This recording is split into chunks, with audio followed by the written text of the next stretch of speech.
Olá, meus queridos paroquianos virtuais, sejam muito bem-vindos à nossa aula de catecismo. Hoje nós vamos ainda continuar, se você está me acompanhando, nós estamos falando sobre o artigo do Credo que fala da Santa Igreja.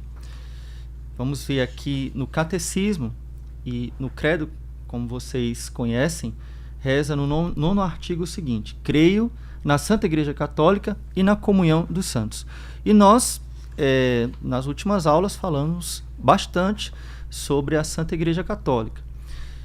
Mas hoje ainda vamos terminar um assunto que é muito importante, porque faz parte da nossa vida católica, do nosso dia a dia. Nós vamos falar um pouco sobre a pessoa dos bispos. Vamos lá. Na semana passada nós falamos sobre a hierarquia e falamos bastante sobre o Papa, né? Qual é a autoridade do Papa, quando é que ele é infalível, quando é que ele não é infalível. Então, se você não viu a aula, peço que você depois veja, porque tenho certeza que vai lhe ajudar bastante, tá bom? E caso você esteja caindo de paraquedas aqui, não seja ainda inscrito no nosso canal, se inscreva, né? Inscreva-se. Nós temos um curso completo de Catecismo da Igreja Católica aqui. Estamos dando toda segunda-feira esta aula aqui para você. Então, inscreva-se e ative o sininho, as notificações para você não perder nenhuma aula, tá bom? Então, vamos lá. No Catecismo de São Pio X, nós falamos na aula passada sobre a igreja docente e a igreja discente, que é a igreja que ensina e a igreja que aprende, né? Falamos sobre, como eu disse, sobre o Papa. E hoje eu gostaria de falar sobre os bispos. Quem são os bispos? O meu bispo, quem é seu bispo, né? Coloque aí nos comentários aí como é o nome do seu bispo. Você sabe o nome do seu bispo? O meu bispo chama-se Fernando Areias Rifan, que da administração apostólica São João Maria Vianney.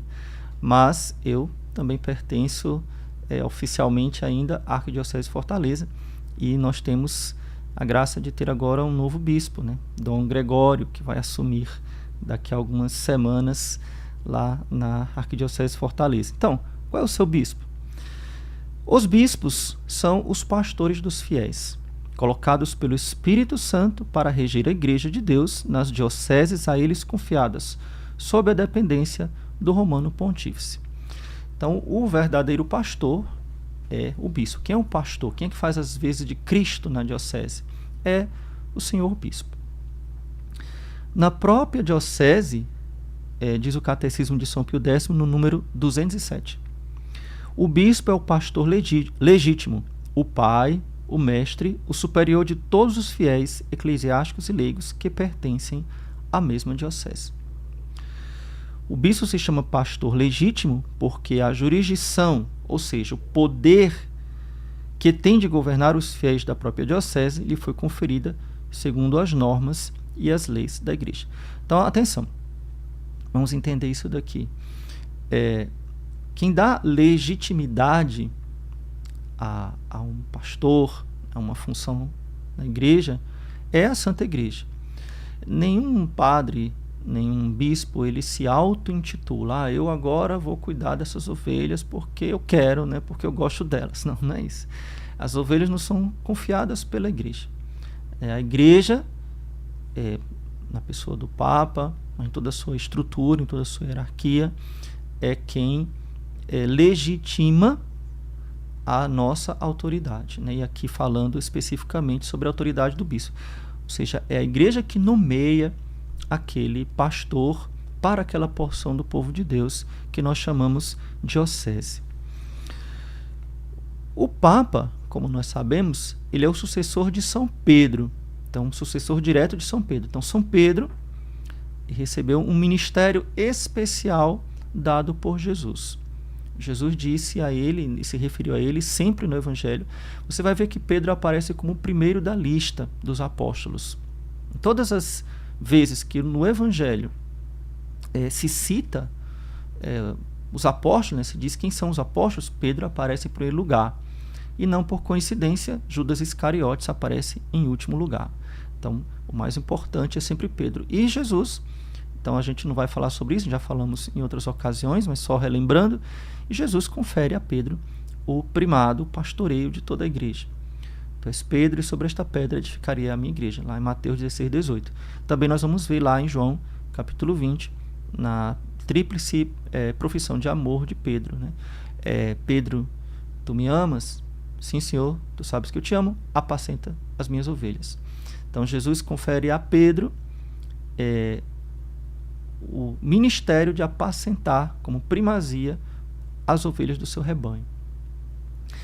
E, óbvio, enquanto houver ovelhas do rebanho de Jesus, haverá Pedro, mas só que Pedro não é eterno, né? Pedro já morreu. Então, haverá alguém que sucede Pedro. No caso, hoje, quando estamos dando essa aula, é o Papa Francisco, o sucessor de São Pedro. Mas, e os bispos, né? O meu bispo, o seu bispo, ele é sucessor de quem? Isso aqui é uma coisa muito bonita, porque na igreja nós não criamos do nada. Então a pessoa não se como eu falei, né, não se auto-intitula bispo, padre, etc. Né? Então a gente recebe isso, nos é transmitido pelo sacramento da ordem, por imposição das mãos, por aqueles que têm já o sacramento da ordem. Então veja que interessante, existe uma linha contínua que vai remontar a Jesus Cristo. O que nós chamamos essa linha contínua, preste atenção, chama-se sucessão apostólica. Anota aí no seu caderninho, tá? Nós, a Igreja Católica, nós somos a única igreja, os ortodoxos também, mas de forma legítima, nós somos a única igreja que possui a sucessão apostólica, ou seja, nossos bispos são bispos legítimos. Então, você veja que aqui no Brasil, né? Isso é invenção de Brasil, né? Acho que isso não tem em outro país uma palhaçada dessa, né? Então, o cara funda uma seita, né? Um negócio e se auto-intitula bispo, né? Eu sou o bispo Edir Macedo, o bispo sei lá o quê, né? Se auto-intitula, né? Então, como se ele, só em falar que ele pode ser. Não, não é, né? Claro que não é. Porque o bispo ele é um sucessor dos apóstolos. Ou seja, vamos fazer aqui uma comparação. São Tiago, que era apóstolo, né? Ele ordenou, ou seja, impôs as mãos e conferiu o sacramento da ordem a outros homens, tanto fazendo deles presbíteros ou também bispos, né? Pastores daquela igreja, né? Pastor daquela comunidade. São Paulo fez, por exemplo, com Timóteo. Então, Timóteo era bispo. São Paulo que o ordenou. Então, digamos que, vamos pensar aqui, São Paulo ordenou Timóteo bispo. Timóteo, né, São Timóteo, que está lá na Bíblia, ordena para cuidar de uma outra comunidade cristã, um outro homem, bispo também. E esse outro homem vai ordenar outro, e outro, e outro, e outro vai passando, como se fosse assim, um elo de corrente, né? Vai passando até chegar ao seu bispo, ao meu bispo. Então, os nossos bispos do mundo inteiro, eles possuem a sucessão apostólica, ou seja, se nós tivéssemos um registro, não existe um registro só de São Pedro, né, só do Papa, que é o bispo de Roma, mas não existe um registro de todos os bispos do mundo, quem foi que ordenou eles, né? Então, poderia-se fazer uma genealogia, digamos assim, né? Quem foi que ordenou o seu bispo? Foi o bispo fulano de tal. Quem foi que ordenou o bispo que ordenou o seu bispo? Foi outro. Se você fosse indo para trás, sabe, perguntando quem ordenou quem, indo para trás, entendeu? Fazendo uma retrospectiva, você iria chegar em um apóstolo. É por isso que nós dizemos que os bispos possuem a sucessão apostólica. Então essa sucessão ela é sacramental e também é uma sucessão de fé, certo? Por quê? Porque os nossos bispos, eles têm por missão guardar a fé dos apóstolos. Então, a missão do bispo é uma missão muito séria. Por isso que nós devemos rezar muito pelos bispos. Se fala muito de rezar pelos sacerdotes. Eu tenho como compromisso já há muitos anos, eu digo isso para você, nunca falei isso para ninguém, estou falando aqui para centenas, milhares de pessoas, mas eu tenho um compromisso há muitos anos de sempre um mistério do terço, é pelo meu bispo e pelo todos os bispos do mundo. Então, eu até aconselho você, reze pelo seu bispo. Eles precisam muito de oração, porque a missão deles é muito grande. Então, eles têm como missão guardar a fé dos apóstolos e apacentar, levar para o céu este povo de Deus. E a quem muito foi dado, muito será cobrado. Então, isso pesa sobre nós, né? Sobre mim, que sou sacerdote. Pesa. Eu vou ser cobrado de acordo com o dom que Deus me deu. E os bispos serão cobrados também de acordo com o dom, de acordo com o ministério que Deus concedeu a eles. Então, vamos lá. Entenderam essa história da sucessão apostólica, né? Então, os bispos são sucessores dos apóstolos. Cada fiel, diz o Catecismo de São Pio X, no número 210. Hoje, vocês sabem que eu sempre pego ou o Catecismo de São Pio X ou o Catecismo da Igreja Católica, né? Ou também pego, para orientar vocês, o Catecismo Romano. Então, a gente segue diversos textos. Mas hoje, para simplificar, eu vou usar basicamente o Catecismo de São Pio X, a partir dos números 206 até 214, tá bom? Eu estou dizendo a referência porque alguns de vocês me falaram na aula passada: "Ô padre, diz qual é o número para a gente acompanhar". Então, hoje nós vamos falar do 206 até o 214, do Catecismo de São Pio X. E vai ter os correspondentes nos outros catecismos, né? Principalmente no Catecismo da Igreja Católica. Então, o fiel, ele deve estar unido ao próprio bispo? Responde São Pio X. Sim, cada fiel, eclesiástico ou leigo, ou seja, o padre, a religiosa, o religioso, né, o frei, a freira, o monge, ou o leigo, deve estar unido de mente e coração ao próprio bispo, em graça e comunhão com a sé apostólica. Então, unido de mente e coração ao próprio bispo, como reconhecendo-o como nosso pastor, como nosso pai espiritual. Cada católico, eclesiástico leigo deve reverenciar, amar e honrar o próprio bispo e prestar-lhe obediência em tudo que se refere ao cuidado das almas e ao governo espiritual da diocese. Claro que ele não vai mandar em você o que, é que você vai comer, com quem você vai casar, ou onde você vai trabalhar, não. Mas ele tem autoridade naquilo que se refere à salvação da sua própria alma, né? Que se refere ao cuidado das almas, ao governo espiritual da diocese. Eu vou dar aqui um exemplo de como o fiel deve, na prática, essa obediência. Porque às vezes a gente pensa, o bispo está tão longe, ele está lá na casa dele, lá no Palácio Episcopal, ele vem aqui na paróquia só uma vez por ano fazer uma crisma, a gente mal o vê, né? E, sim, é verdade, o bispo é muito ocupado e, entendo, existem dioceses enormes no Brasil, né? Arquidioceses, existem dioceses pequenas, que talvez o bispo possa estar um pouco mais presente. Mas normalmente as dioceses são muito grandes. Então a gente não tem tanto contato assim com o bispo. Então, em que sentido eu vou obedecer ao senhor bispo, né? Eu vou dar um exemplo que pode acontecer comumente. Então, o bispo, ele troca o pároco, né? Então tem um pároco e depois ele vai precisar daquele pároco para trabalhar em outra paróquia, ele coloca outro. E às vezes os fiéis se revoltam, né? Não querem, porque gostavam muito daquele padre. Aí é que mostra a nossa fé, a nossa confiança, a nossa obediência, né? Então, eu sei que às vezes é difícil. Às vezes o padre já está lá há muitos anos, né? É um padre que a gente gosta muito. E, enfim, eu entendo que existe essa dificuldade.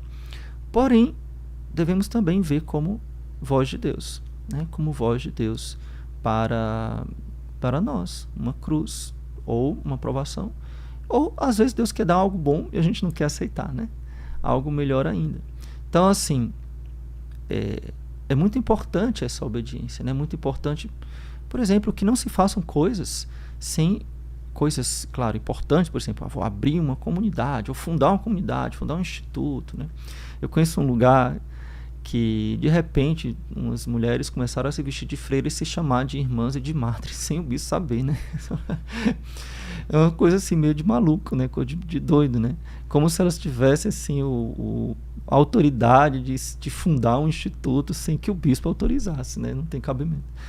Então, assim, lembrar que nós temos uma autoridade, nós temos um pastor na diocese, né, que vai nos orientar, que vai nos dar a condução segundo a vontade de Deus. Por isso que nós temos que rezar muito por eles, né? Essa é a razão. O bispo, no cuidado das almas, é ajudado pelos sacerdotes. Então vamos falar agora dos padres, né? Principalmente os párocos. Então, quem é o pároco? Hoje mesmo uma pessoa me perguntou: padre, me diz qual é a paróquia que o senhor é pároco. Bom, eu não sou pároco, deixa eu explicar para vocês. Não é todo padre que é pároco. O que é o pároco? O pároco é o responsável por uma paróquia, por isso a palavra pároco, né? Ele é responsável por uma paróquia. Se ele for responsável por uma capela, digamos, às vezes tem lugares que tem uma capela que tem um padre. Eu conheci um padre, eu me confessava com esse padre lá em Fortaleza, que ele foi ordenado e ele ficou cuidando de uma capela de religiosas. Isso na Aldeota, para quem é de Fortaleza. Eu acho que ele já faleceu, esse padre. E ele ficou a vida toda de padre só com esta função, cuidando da capela dessas freiras. Então, o padre que cuida de uma capela, ele é um capelão, certo? Ele é um capelão. Um padre que cuida de uma paróquia, ele é um pároco, certo? Um padre que cuida de uma reitoria é um reitor. Não só uma curiosidade mais importante, porque nós católicos devemos entender o nosso linguajar católico, a nossa nomenclatura católica, né? Nosso vocabulário, né? Então vamos lá.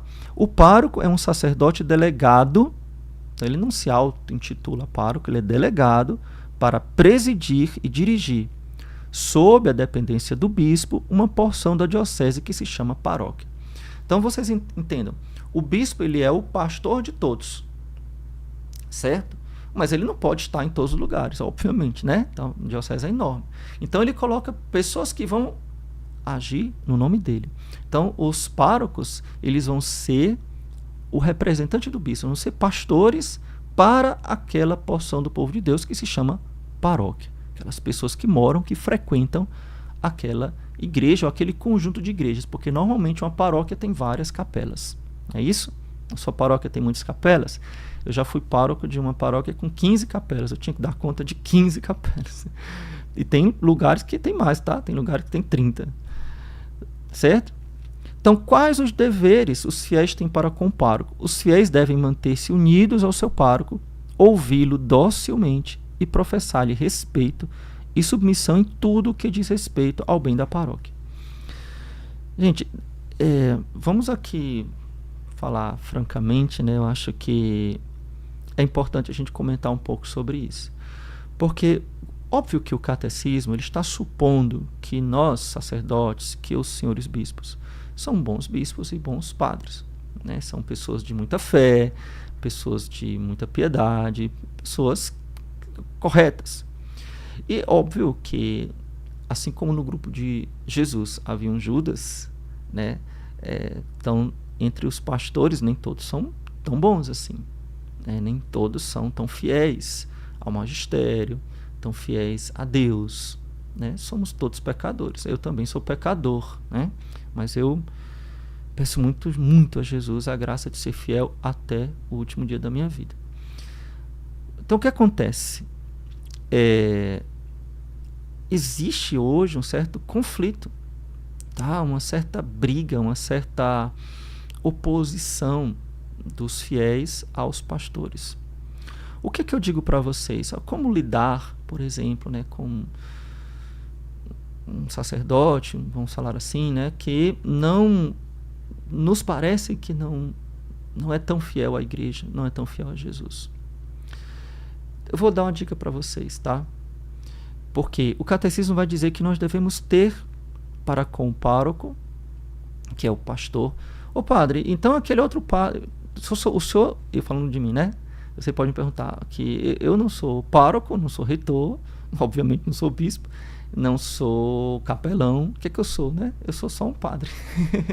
Então, os padres que ajudam o pároco chamam-se vigários, tá? Vigários.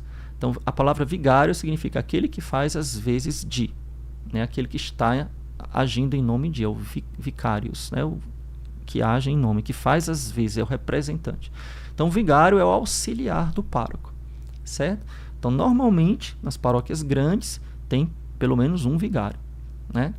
Então, eu sou quase vigário, né? Porque eu não estou numa paróquia, eu estou numa reitoria, então sou vigário, mas não tenho esse título, né? Eu sou o pároco virtual de vocês. Mas vamos voltando aqui. Então, qual é a dica que eu vou dar para vocês? Então, o catecismo diz que nós devemos ouvir docilmente e professar-lhe respeito. Então, fala tanto ao bispo quanto ao pároco e aos padres em geral. Nós devemos ter respeito e submissão em tudo. Aqui é o pároco, tá? Submissão em tudo que diz respeito ao bem da paróquia. Então, naquilo que é o bem da paróquia, naquilo que é o pastoreio dele, submissão. E aqui existe tanta confusão, tantas pessoas, inclusive em paróquias, que não aceitam. Quando o padre quer mudar um coordenador de pastoral, o padre quer fazer uma coisa nova, então começa uma confusão, mas o padre anterior não fazia, mas isso aqui não vai dar certo. É uma luta, coitado do padre, ele não consegue fazer nada, porque sempre tem alguém para criticar, sempre tem alguém para botar areia, para ajudar, aparecem poucos, né? Mas sempre tem alguém para criticar. Então, eu sei que o outro lado da moeda também existe, né? Então, existem, infelizmente, alguns pastores que não são bons pastores, né? Que às vezes até causam escândalo no povo de Deus. Então, diante desses, temos dois tipos aqui, né? Diante desses sacerdotes, diante dos sacerdotes, qual deve ser a nossa atitude, especialmente diante do pároco, que é o pastor? Olha, qual deve ser a sua atitude diante do seu pai? Quem de vocês tem um pai perfeito aqui? Alguns devem amar o seu pai, com certeza. Mas talvez seu pai não seja perfeito, né? Tem defeitos. Então, e alguns têm mais do que outros, né? Então, assim, porém, você reconhece como pai, apesar de ele não ser perfeito, apesar de ele ter pecados ou coisas que você não gostaria que ele tivesse, né? Coisas que você não gosta. Mas ele é seu pai. Então, diante do pai humano, do pai biológico, ou do pai adotivo, ou do pai espiritual, você tem uma certa reverência, né? Um certo jeito de lidar, que não é igual com o seu coleguinha de trabalho, o seu companheiro da sua idade, né? Então, tem uma forma de lidar que é uma forma de respeito, né? Então, às vezes o que falta é nós termos esse olhar de fé. O padre pode não ser, na sua humanidade, um grande homem, né? Nossa, ele pode não ser um poço de delicadeza, ele pode não ser um poço de educação, ele pode não ser uma pessoa que na sua humanidade não inspire tanto respeito assim. Mas eu não estou olhando para o homem somente, aquele homem cheio de defeitos. Eu estou olhando para algo que está invisível naquele homem, que é a graça do sacramento da ordem. Então, aquele homem que tem a graça do sacramento da ordem, a ele eu devo respeito, a ele eu devo pedir a bênção, a ele eu devo beijar a mão, né? Como foi, eu acho, minha opinião, tá? É muito ruim, a gente perdeu esses sinais de sacralidade. Então, claro, aqui na administração apostólica é normal isso, mas eu sei que nos outros lugares do Brasil não é. Quando o fiel pedia bênção ao padre, beijava a mão do padre. Então, reconhecia. Então, primeiro, o fiel reconhecia naquele homem um homem sagrado. E o padre, ao ser cumprimentado dessa forma, ele lembrava constantemente a sacralidade das suas mãos, a sacralidade do seu ministério, a sacralidade, a importância, a seriedade do que é ser um sacerdote. Então, era uma ajuda mútua. Ajudava o fiel a ver aquele homem como um homem de Deus e ajudava o padre a lembrar que ele é um homem de Deus. Os padres precisam ser lembrados de quem eles são. Então, peço a você que está assistindo essa aula, acho que todos vocês são leigos, tratem o seu padre com reverência, para que ele lembre quem ele é. Ele precisa lembrar quem ele é. E se eu estou falando isso do padre, muito mais do bispo. muito mais do bispo. Na tradição, nós cumprimentamos o bispo se ajoelhando. O padre a gente beija a mão, o bispo a gente beija o anel de joelhos. Porque ele é Cristo na diocese. Ele é o Cristo na diocese. Ele é o representante de Jesus. Então, nós lembramos que aquele homem é sagrado e ele lembra, por causa da nossa reverência, quem ele é. Então, isso, claro, ficou com um certo medo de aquela história um pouco ideológica, né? Opressão, oprimido, superior, inferior. Que bobagem, né? Uma grande bobagem. Deus criou o mundo com hierarquia. A hierarquia é querida por Deus, faz parte da ordem divina, a hierarquia. Então, Deus quer a hierarquia. A própria natureza ela é hierárquica. Você vê, os minerais são inferiores aos vegetais, que são inferiores aos animais, que são inferiores aos homens. Então, existe uma hierarquia até na biologia, na física. Enfim, existe uma ordem que Deus criou o mundo. A hierarquia, a ordem, ela não é humilhante, ela não é nada disso que as ideologias pregam, né? Na verdade, faz parte da harmonia como Deus fez o mundo. Então, gente, essa aula vai ser breve hoje, tá? Porque eu não quero começar o próximo tema falando desse. Mas eu queria muito saber a sua opinião. Coloca aqui nos comentários sobre isso que eu falei, sobre a reverência, o respeito que nós devemos ter para com os bispos e para com os sacerdotes. De modo especial para com o pároco, mas para com todos os sacerdotes. O que é que você acha disso? Qual deve ser a nossa postura diante desses pais, né? Como nós podemos ajudá-los? E aqui eu falo, me colocando, eu como sacerdote, né? Como vocês podem nos ajudar a nós assumirmos a nossa verdadeira missão, a nossa paternidade espiritual. Nós precisamos muito disso. Seremos felizes quando assumirmos isto. Quando formos aquilo que Deus nos constituiu. Homens sagrados, homens de Deus, pais espirituais. Então, que Deus nos ajude e que conto com a sua oração. Se você quiser também ajudar o nosso apostolado que tem feito tanto bem a centenas de milhares de pessoas, nós precisamos da sua ajuda. Nossa equipe, eu e a nossa equipe, precisamos da sua ajuda. Então vai aparecer aqui nessa tela agora um QR Code, quando acabar a aula, você pode apontar o seu celular e vai ter o link que vai mostrar como você pode nos ajudar. Ou você pode ler na descrição aqui do vídeo, vai ter também um link que você pode abrir e você vai ver como você pode nos ajudar, tendo acesso aos nossos cursos de aprofundamento e se tornando o nosso benfeitor. Então Deus te abençoe, louvado seja nosso Senhor Jesus Cristo, para sempre seja louvado, e sua Mãe Maria Santíssima.